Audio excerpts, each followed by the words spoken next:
today's class, I want to explain to you a very important principle in the laws of kashrus, and that is the principle of what's called Bitul. Bitul means a nullification. We have a rule in all Jewish law that we follow the majority. We go after the majority.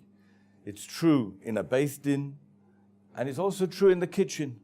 If things get mixed up together, we follow the majority. They say that the great Rabbi Akiva once met a priest, and the priest said to him, "There's a rule in your Torah that you go after the majority. If so, we, the Christians, we're the majority, so you should be following us and doing what we're doing." Said Rabbi Akiva, when do we follow the majority? When there's a doubt, when there's a question. Then we have to follow the majority opinion. But where there's no question, then we don't follow the majority. We go after what we know to be the truth. If the majority were to come and tell me now that the sun is shining and it's the middle of the night, I don't follow the majority because I know that it's not the day right now. So this rule of following the majority is wherever we have a case of a doubt. Therefore, let's go in Beis Din, right? When Beis Din have to make a decision. There's 3 dayanim there. 2 have one opinion and 1 has a dissenting opinion. The dayan with a dissenting opinion has to be mevatel his opinion and follow the ruling of the 2 that the 2 other dayanim that are with him, because they are the majority. So the same works in the kitchen. But in the kitchen, we have an extra protection. We want to know that there is 60 times the Issa in order for it to be nullified. What does that mean? Let's say I have a pot of chicken soup cooking on the fire, and a little kid comes along and sprinkles a few drops of his milk into that chicken soup. So if the chicken soup the volume of the chicken soup is 60 times the volume of the milk that fell into it, then we say that the milk is nullified in the mixture, it's batel in the mixture, and you can drink the soup. The soup is kosher. There's no problem of meat and milk. But if the amount of milk that fell in, if you don't have 60 times the volume of the amount of milk that fell into the chicken soup, then the chicken soup will become osser. It'll be a mixture of meat and milk, and it'll be osser to eat that. So if so, a big question would arise in any case of Bitul. Because in the case, let's take a case where I have a milky pot which is a ben yomo. A ben yomo means it was used in the last 24 hours for cooking milk. And I, by mistake, cook my chicken soup in that milky pot. So now, Chazal tell us that the taste of the milk that was absorbed in the walls of the pot is going to come out into the chicken soup and make it osser, make it a mixture of meat and milk, because tam ke'ikar, the taste of the milk that's absorbed in the sides of the pot, is like milk itself. And therefore the mixture is going to be a mixture of meat and milk together.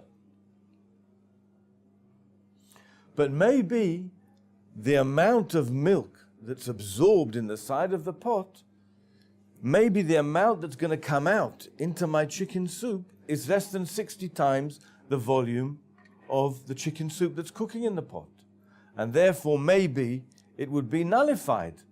So the rule is that seeing as really we have no idea how much taste is absorbed in the sides of the milky pot, we presume that the whole volume of the walls of that milky pot is absorbed with milk. And the mathematicians will tell you that it's not possible to have a pot where the contents of that pot will be 60 times the volume of the pot itself. I'm not saying it's not possible. It is possible, but the walls of the pot would have to be very, very thin. It's certainly something that we wouldn't find in any of our normal pots and pans. All our pots, you can presume that the inside volume of the pot is less than 60 times the volume of the walls of the pot. And therefore, in any case where you were to cook, for example, chicken soup in a milky pot that was a ben yomo, the chicken soup is going to become oser, and we wouldn't say that no, the taste that came out is nullified, is batel in the chicken soup.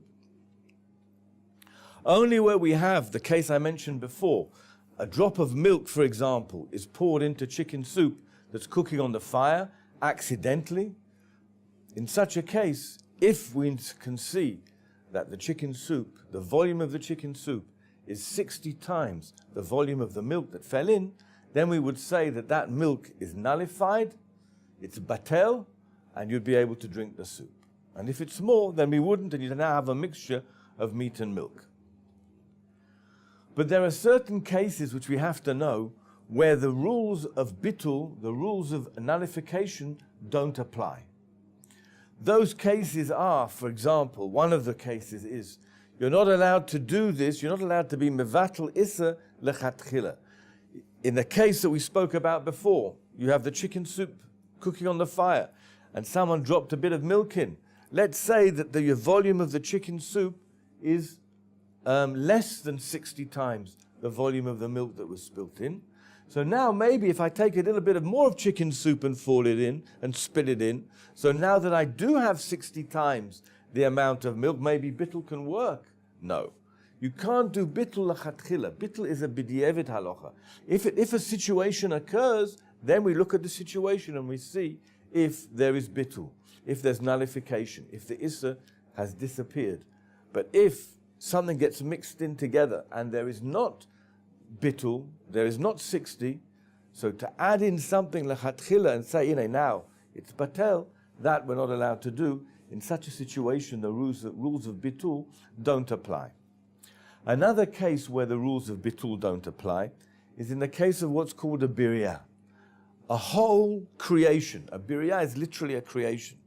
Let's say, God forbid, a fly fell into your chicken soup while it's cooking on the fire. Maybe you have this chicken soup is 60 times the volume of the fly. But the fly is a whole creation. It's a whole creation. While that whole creation is somewhere in my chicken soup, if I can't find it, even though the volume of the chicken soup is 60 times the volume of that fly, the whole chicken soup becomes oser. I have to look around and find the fly and take it out. Once I've taken the fly out, then I can say maybe the volume of the chicken soup is 60 times the volume of that fly, and even though there's a treif taste that's been absorbed into the chicken soup, it would be allowed because of the rules of bitul. But as long as the fly's in there, the rules of bitul don't apply. That works not just with a whole creation like a fly, also with a part of a fly, a part of a creation. If a leg, a wing, fell into the soup and it's still there, then you have to get it out. The rules of bitul wouldn't apply. Again, even though the volume of the chicken soup is 60 times the volume of that leg or wing of the fly. By the way, if you were to by mistake, puree that chicken soup, and then everything was crushed and mashed up, then you would be able to apply bitul. But again, that would, you wouldn't be allowed to do that lechatchila. If you did it by mistake, you didn't realize or didn't know yet that the fly had fallen in, and only afterwards someone told you, then the soup would be allowed, and we would apply the rules of bitul. Another case where bitul doesn't apply is in the case of what's called a chaticha haroi litkabed, a respectable piece which in itself you would be able to serve to a guest. A schnitzel, for example, is a piece that in itself is fitting to honor a guest with. A large meatball is something that is fitting to honor a guest. So if one of those was treif, if you had a treif meatball mixed in with kosher meatballs, then we wouldn't apply the rules of bitul because there are pieces here, there are big pieces here which are fitting to honor a guest with. Another rule, another side rule if you like, in the halachas of a chaticha roilit kabed, where you have a piece that is fitting to honor someone with, like we said, the schnitzel or the meatball, it has to be that that piece is also because of itself. That means that the meatball is, for example, made of non-kosher meat. The meatball that got mixed in, or the schnitzel, is one that the schnitzel is itself not kosher meat. But if the reason why this piece is also is not because of itself, but because of something else that got mixed in with it, then we don't consider it as a chaticha haroilit kabed. For example, if you had the meatball, one meatball, a kosher meatball, and some non-kosher fat fell on that one kosher meatball, and you don't have 60 times that piece of fat in the meatball. So now the whole meatball has become osa. That meatball will then to get mixed up with more than 60 other meatballs. So they would all be, it should be that they're all treif, because that meatball is a chaticha sheroilit kabed. It's a piece that you would be able to serve to a guest by itself. But seeing as here, it's not osa because of itself, but because of something that got mixed in together with it, the rule doesn't apply, and here it would be batel. The exception to this rule, which is very important, is meat and milk. When meat and milk gets mixed together, we consider it as if the piece is also because of itself and not because of something else that was mixed in. And therefore, if it's a respectable piece, it would never be nullified, even if you have more than 60. The example of this would be that meatball, that a small amount of milk fell onto it. You don't have 60 in the meatball against the milk, so now the whole meatball becomes also because of basar v'chalav, because of meat and milk that's mixed together. But it's not also because of itself, it's because of the mixture. If that meatball gets mixed into 70 other meatballs, it's not batel. Even though against the amount of milk I do have 60, seeing as the meatball is also because of meat and milk that's mixed together, it's considered as if it's also because of itself, and therefore, as it's a piece that is roilis kabed, it's fitting to honor a guest with, it's never going to be nullified at all, and if it falls into my 70 other meatballs, the whole mixture becomes osa. Another place where we don't say the rules of Bitul is in what we call a Devotional Material, something which in the future is going to become permitted anyway. An example of this would be, let's say that someone cooked intentionally on Shabbat cholent, God forbid. So that cholent, the halacha of that cholent is that the person who cooked it is never allowed to eat it, but someone else, who didn't cook it, even though it was maybe cooked for them, that other person can eat that cholent straight away after Shabbat. As soon as Shabbat goes out, they're able to eat that cholent that was made for them. On Shabbat itself, they're not allowed to, but straight after Shabbat, they are. It's interesting, there's a difference between whether a non-Jew cooked that food for you or whether a Jew cooked it for you.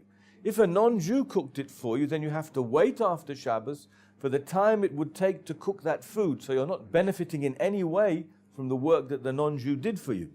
But where a Jew did it for you, you can eat it straight away after Shabbat. Why the difference? The difference is that where a non-Jew does it for you, seeing as we're very lenient sometimes with what non-Jews can do for us on Shabbat, we might come next Shabbat to tell the non-Jew to do it for us again, because we benefited from what he did, that we were able to eat straight away after Shabbat the food that he cooked. Therefore, Hazal said, no, you have to wait the time it would take for the non-Jew to cook it after Shabbat.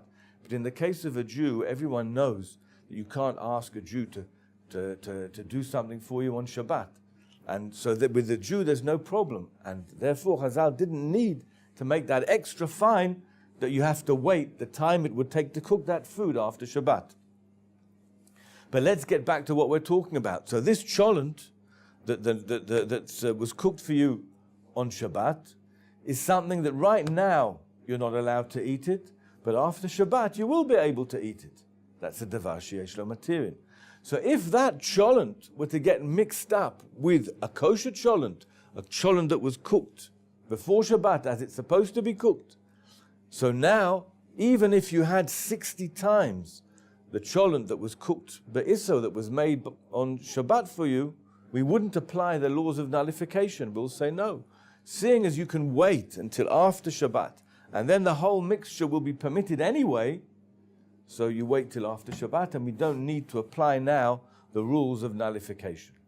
Another example of a davar sheyesh lo matirin, something that's going to become permitted later on, the Gemara says is an egg that was laid on Yom Tov. An egg that was laid on Yom Tov, you're not allowed to eat it on Yom Tov. It becomes muksa. It's considered as muksa on Yom Tov, even though you're allowed to cook on Yom Tov. You wouldn't be allowed to cook that egg and eat it on Yom Tov, because it's nolad. It's something that was just created on Yom Tov. But straight after Shabbat, after Yom Tov, you are allowed to eat the egg. Again, it's another example of a davar sheyesh lo matirin. It's something that right now you're not allowed to eat. Later on, you're going to be allowed to eat it. Also here, we don't apply the laws of nullification. We don't apply the laws of Bitul. And if that one egg were to get mixed up with other eggs, even if you have 60 times the volume of that one egg, we wouldn't apply the laws of Bitul, and the whole mixture would be osa. You'd have to wait until after Yom Tov, when anyway the whole thing is going to become mutter. The last example I want to tell you of, the last case of a limitation to the laws of Bitul, is what's called a maimid. That's a stabilizing agent. There are stabilizing agents which are mixed into foods of ours, things like rennet, which is mixed into cheeses, which is a very, very powerful chemicals that come from the stomach of animals in its original source, which are mixed in to make the cheeses come hard and give them different tastes.